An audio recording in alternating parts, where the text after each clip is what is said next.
Zee 24 तास एक पाऊल पुढे।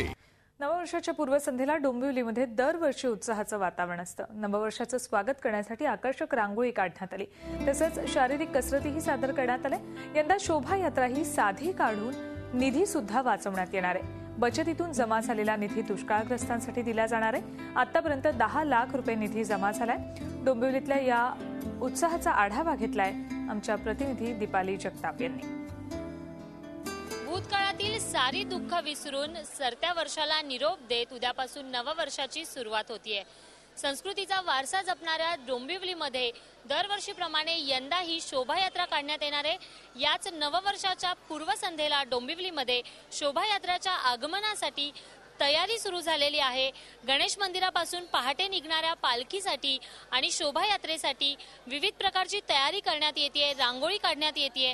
गणेश मंदिराच्या बाहेर अशाच प्रकारे एका विषयाला धरून ही रांगोळी आहे ती साकारण्यात आलेली आहे।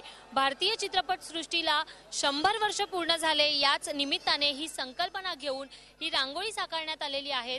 अनेक मराठी आणि हिंदी चित्रपटांची नावे या रांगोळीमध्ये रेखाटण्यात आलेली आहेत। यावर्षी ज्या चित्रपटांनी मनोरंजन दिलं, काकस्पर्श असेल, बालक पालक असेल, अशा अनेक चित्रपटांची नावे याच्यामध्ये आहेत।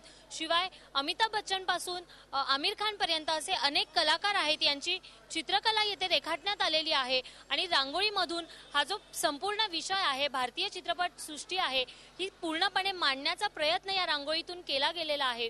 अशाच पद्धतीने विविध रस्त्यांवर उद्याची जी शोभायात्रा आहे याची तयारी सुरू आहे।